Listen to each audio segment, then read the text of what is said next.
मेरा पड़ोसी मेरी बच्ची से बहुत प्यार करता था। उसके यहाँ औलाद नहीं थी, वो उसे चॉकलेट, आइसक्रीम वगैरह लाकर देता था। एक दिन मैं बाजार गई तो अपनी बेटी को पड़ोसन के यहाँ छोड़ गई थी। वापस आई, मैंने देखा कि मेरी बेटी उनके सहन में अजीब तरीके से लेटी थी। वो बेहोश थी, उसके साथ शायद कुछ गलत हो चुका था। मैं रोने लगी, चीखने लगी, पुलिस को फोन किया। वो मेरे पड़ोसी को पकड़ कर लेकर जा रही थी। वो बार बार मेरी मिन्नतें कर रहा था, कह रहा था कि ये मेरी बेटी है। मैंने ऐसा कुछ नहीं किया, मैं तो इसे अपने बच्ची की तरह समझता हूँ। आप मेरा यकीन करें बहन, मैं इसे अपनी बेटी की तरह समझता हूँ। मगर मैंने आगे बढ़कर उसके मुंह पर थप्पड़ दे मारा था। पुलिस उसे लेकर जा रही थी, उसकी आंखों से आंसू बह रहे थे। उसने दुख भरी नजरों से मुड़कर मेरी तरफ देखा था। मैं अपनी बच्ची को लेकर क्लिनिक आ गई थी। आखिर गुनाहगार था कौन? गुल मेरी पड़ोसन थी। उसकी शादी को 7 साल हो गए थे। वो बे औलाद थी। उस बात का दुख उसे अक्सर रहता था और वो अक्सर रंज में रहती। वो अक्सर मेरे घर आती और रोने लगती। मैं उसे गले से लगाकर तसल्ली देती, उसे कहती कि ये भी तुम्हारी ही बेटी है। वो बहुत अमीर थी। उसके घर में एसी लगा हुआ था, रूम में एक बड़ा सा टीवी भी लगा हुआ था। मोहल्ले के सारे बच्चे उसके ठंडे कमरे में बैठकर टीवी देखते रहते थे और बहुत खुश होते थे। मैं गुल पर बहुत ज्यादा भरोसा करती थी और आज जब मैं बाजार गई तो मैंने अपनी बेटी को ये कहकर भेजा था कि तुम गुल आंटी के यहाँ चली जाओ। मैं जैसे ही बाजार से वापस आऊंगी तुम्हें आकर ले जाऊंगी। जब मैं बाजार से वापस आई तो मैंने देखा कि गुल के घर को ताला लगा हुआ था। मेरे पैरों तले से जमीन निकल गई कि ये क्या हुआ, मेरी बच्ची कहाँ गई। जल्दी से उनके घर गई, जल्दी से जाकर उस ताले को देखा और फिर मोहल्ले के दूसरे घरों में अपनी बच्ची के बारे में पूछने लगी। लेकिन किसी को भी मेरी बच्ची के बारे में कुछ पता ना था। मैंने कभी इधर देखा, कभी उधर देखा तो मैं बहुत परेशान हो चुकी थी और रोने लगी थी। पागलों की तरह इधर उधर अपनी बेटी को ढूंढ रही थी। मेरा शौहर एक नशा करने वाला इंसान था। मैं लोगों के कपड़े सिलाई करती थी और अपने घर का खर्च चलाती थी। मेरी दौलत, मेरा सब कुछ मेरी बेटी ही थी। जब मैं इधर उधर देखती तो मुझे नजर नहीं आई तो मैंने देखा कि दूर गली से मुझे गुल आती दिखाई दी। उसके हाथ में बहुत सारे शॉपर थे। मैं जल्दी से उसके पास पहुंची और उससे पूछने लगी। मैंने उससे पूछा कि मेरी बेटी कहाँ है। तो उसने कहा कि ये मेरे घर पर तो नहीं है, वो मेरे घर तो नहीं आई।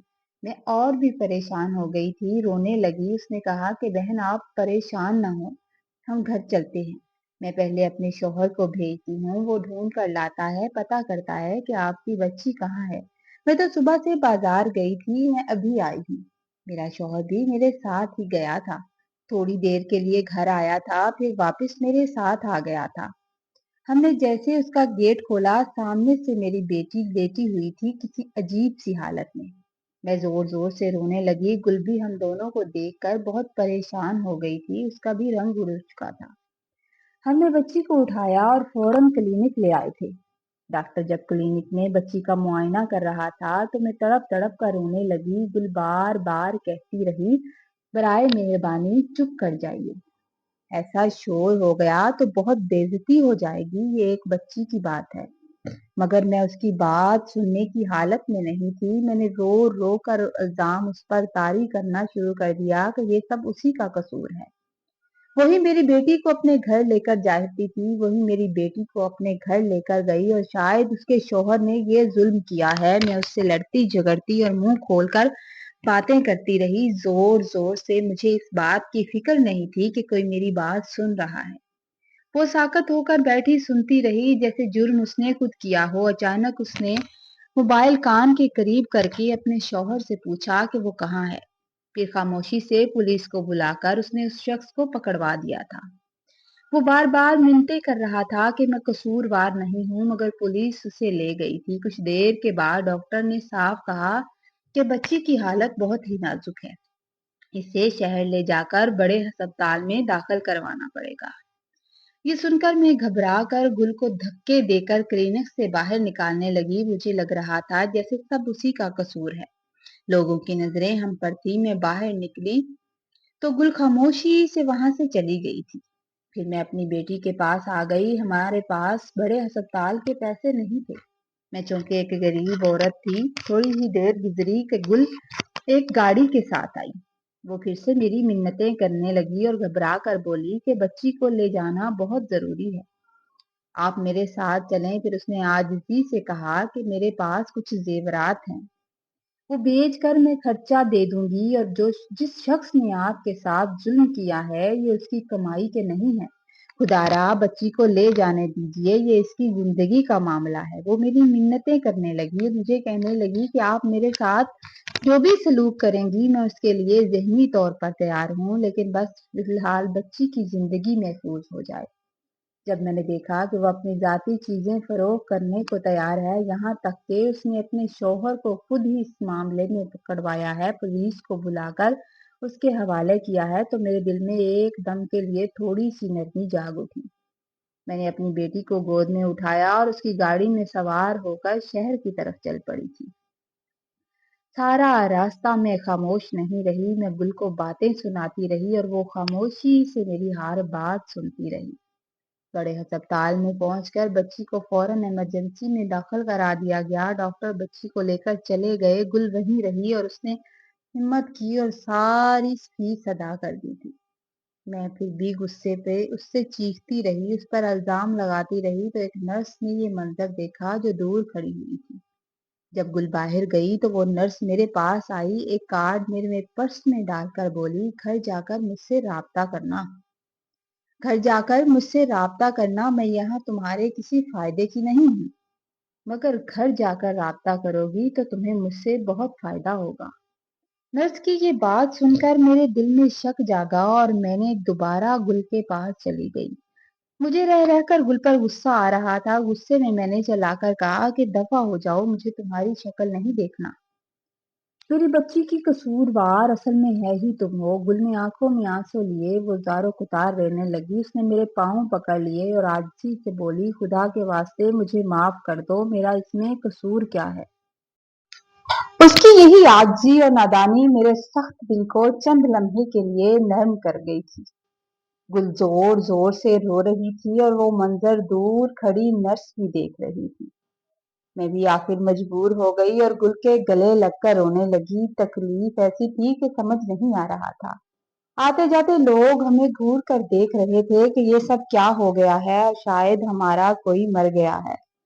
پھر ہم نے ایک دوسرے کے آنسو پونجے اور ایک ہی کرسی پر بیٹھ گئے۔ تھوڑی دیر کے بعد گل بچی کو دیکھنے کے لیے اگلے کمرے میں چلی گئی تو وہی نرس ایک بار پھر میرے پاس آئی اور پرس میں ڈالا ہوا کارڈ ہاتھ میں تھما کر بولی، یہ عورت جو آپ کے ساتھ بیٹھی تھی، اسے آپ کب سے جانتی ہیں؟ میں نے کہا، یہ میری ہمسائی ہے، یہ میری دوست ہے، میرے ساتھ اچھی ہے۔ نرس میری طرف ایک عجیب سی نظر ٹھوک کر دیکھا اور خاموش ہو گئی۔ پھر مسکراتی ہوئی کہنے لگی کہ ہو سکتا ہے کہ اب اچھی ہو۔ اس کی یہ باتیں مجھے شک میں ڈال گئی تھی۔ جب وہ جانے لگی تو میں نے اس کا ہاتھ پکڑ لیا تھا۔ میں نے اس کا ہاتھ پکڑا اور اس سے پوچھا، کیا تم اسے جانتی ہو؟ تو وہ ہلکی سی مسکان دے کر بولی، تم جانتی ہو نا، تمہاری تو دوست ہے، اور چلی گئی۔ میں پھر بھی خاموش ہو گئی اور ڈاکٹر کے پاس آ گئی تھی تاکہ بچی کے بارے میں معلوم کر سکوں۔ یہ ساری باتیں میرے دل میں شک سا ڈال رہی تھی۔ جب میں ڈاکٹر کے پاس سے واپس آ رہی تھی تو دیکھا گل اسی نرس کے پاس کھڑی ہوئی تھی اور غصے میں اسے دھمکیاں دے رہی تھی اور اسے کہہ رہی تھی کہ تم اسے کچھ نہیں بتاؤ گی، ورنہ مجھ سے برا کوئی نہیں ہوگا۔ نرس بالکل سکون میں تھی، ہلکا سا مسکرا رہی تھی۔ گل نے مجھے دیکھتے ہی چہرے کا رنگ بدل لیا تھا، اس کے چہرے پر ہوائیاں اڑ گئی تھی، مگر نرس ذرا بھی پریشان نہیں ہوئی تھی۔ ڈاکٹر نے بتایا تھا کہ بچی کومے میں ہے، مگر بہت جلد ٹھیک ہو جائے گی، اسے دعا کی شدید ضرورت ہے۔ اور پھر ہمیں وہیں قریب بیٹھنے کو کہنے لگا۔ میں ان سب کے بیچ گل کی نرس کو دی گئی دھمکیوں کے بارے میں سوچتے سوچتے بے چینی سے اس کے پاس آ گئی تھی۔ دل بھی اب بھی ایک قسم کی بے قراری تھی کہ آخر گل نے نرس کو کیوں ڈرانا چاہا تھا، وہ نرس کو دھمکیاں کیوں دے رہی تھی۔ گل نے کہا کہ میں کھانا لے کر آتی ہوں، آپ یہاں بیٹھی رہیے۔ وہ چل پڑی تو میں بھی اٹھ کر سیدھا نرس کے پاس چلی گئی۔ और उससे पूछा, क्या आप गुल को पहले से जानती हैं? नर्स ने सर हिलाया और सर हिलाकर कहा, मैंने आपको कहा था घर जाकर आप मुझसे राब्ता कीजिएगा। हम दोनों पहले एक साथ काम करते थे, मगर अब वो नौकरी छोड़कर इसी अस्पताल में मैं ड्यूटी करती हूँ। ये सुनकर मैं चौंक पड़ी थी, क्योंकि गुल ने मुझे आज तक नहीं बताया था कि वो पहले कोई जॉब करती थी। गुल के बारे में ये बात मुझे कभी मालूम नहीं थी और मेरे दिल में शक के बीज फूट करे कि असल कसूरवार कौन है। अभी ये सोच ही रही थी कि डॉक्टर आया और बोला कि बच्ची को होश आ गया है, पुलिस को भी इतला दे दें ताकि वो बयान ले लें। मैं फौरन कमरे की तरफ दौड़ी थी। गुल मुझसे ज्यादा तेज से चली और चलकर बच्ची के पास पहुंच गई थी और फौरन उसके मुंह में कुछ डाल दिया था। मैंने गुस्से में पूछा, तुमने उसे क्या खिलाया है? गुल ने फौरन से कहा, मैंने अपनी मन्नत के मुताबिक शक्कर दी थी उसे। जैसे ही वो होश में आएगी मैं उसे शक्कर खिला रही थी, क्योंकि मैंने मन्नत मानी थी। मुझे ये कबूल ना हुआ कि वो बिना पूछे मुझे मेरी बच्ची को कुछ खिला दे। मैंने सख्त लहजे में कहा, तुमने मेरी बच्ची को बगैर इजाजत क्यों खिलाया? गुल ने मेरा हाथ आगे बढ़ाकर मुझे कहा, देख लो, ये शक्कर ही है। अगर तुम चाहो तो मैं इसे खुद खाकर तुम्हें दिखा दूंगी। हमारी आवाज सुनकर डॉक्टर भी आ गया था और उसके चेहरे पर भी गुस्सा था। वो कहने लगा कि आप किस बुनियाद पर किसी बच्चे को बगैर इजाजत के कुछ दे सकती हैं? कमरे में एक गहरी खामोशी छा गई। मेरे अंदर इज़्तिराब और शक दोनों एक साथ उभर रहे थे। डॉक्टर ने फौरन तेज आवाज में कहा कि अभी अभी पुलिस को फोन करो, इस औरत को भी पकड़वाओ। प्लीज अभी फोन करो, इस औरत को गिरफ्तार करवाओ। बताओ कि इसने बच्ची को क्या खिलाया है। मैंने इशारे से डॉक्टर को रोकने की कोशिश की, मगर वो मुतशिल था। उसने गुल के हाथ से ली गई शक्कर नर्स को थमाई और कहा, इसे लैब में टेस्ट के लिए भेज दो। रिपोर्ट आने तक इस औरत पर सख्त निगरानी रखो, इस पर नजर रखो।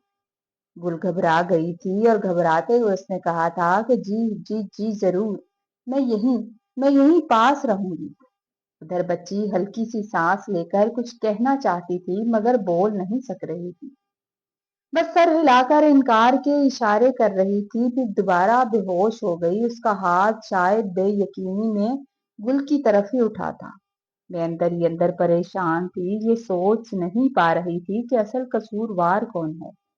कुछ देर के बाद जब मैं बाहर बैठी थी तो वही नर्स दोबारा मेरे पास आई और मुझे कहने लगी कि बच्ची के मुंह से झाग निकल रहा है, शायद उसे किसी ने जहर दे दिया है। ये सुनकर मेरी दुनिया एक लम्हे के लिए जाम सी हो गई और ख्याल आया कि जो शय गुल ने दी थी शायद वही जहर था। डॉक्टर ने फौरन पुलिस बुला ली थी और गुल को गिरफ्तार करा दिया था। मैं रुकी नहीं, बल्कि जाते हुए उसके मुंह पर एक जोरदार थप्पड़ मारकर बोली कि अब तुम वहीं जाकर जवाब दोगी। पुलिस ने मुझे थाने बुलाया था, जहां गुल के शौहर आंसुओं भरी आंखों से कह रहा था, आप मेरी बहन हैं और ये मेरी बेटी है। आपने अब मुझे बरसों से जानती हैं, मैं ऐसा कैसे कर सकता हूँ? इसी दौरान अस्पताल से लैब की रिपोर्ट आ गई। जो गुल के हाथ में छोटी सी थैली थी वो खाली शक्कर मालूम हुई थी, मगर रिपोर्ट पॉजिटिव निकली कि वो शक्कर ही थी। मेरी बच्ची को होश आ गया, मगर डॉक्टर ने कहा कि अभी कठिन सवालात ना किए जाएं, वरना वो दोबारा बेहोश हो सकती है, कोमा में जा सकती है। फिर नर्स ने आस्तगी से कहा था कि मेरे पास आकर अहम इंकशाफ किया। कई साल पहले मैं और गुल एक साथ काम करते थे। हम छोटी बच्चियों से नाजायज फायदा उठाते थे और उन मर्दों से भारी रकम वसूल की जाती थी। उसने बताया कि अल्लाह ने उसे हदायत दे दी और वो रुक गई, मगर उसे शुबा है कि गुल पोशीदा तौर पर अब भी यही काम करती है और उसका शौहर उससे बेखबर है। नर्स ने इकरार किया कि उसने आपकी बच्ची को जहर की बहुत हल्की मकदार बच्ची के मुंह में डाली थी। जहर मैंने ही दिया था और इसलिए दिया था कि कोई जानलेवा नुकसान ना पहुंचे, बल्कि वो सिर्फ कोमा में चली जाए। मकसद ये था कि गुल पकड़ी जाए और सच बोले। और वो कहने लगी कि अगर मैंने ये बात आपको पहले बता दी होती तो गुल को मालूम हो जाता और वो अपने आदमी भेजकर मुझे कहीं गायब या जान से मरवा देती। ये सब सुनकर मेरा दिल फट गया। आंखों से आंसू बहने लगे कि गुल ये सब कैसे कर सकती है।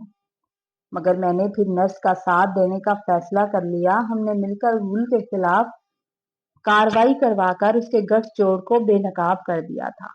गुल को सजा दिलवा दी गई और मैं अपनी बेटी को घर ले आई और हमेशा के लिए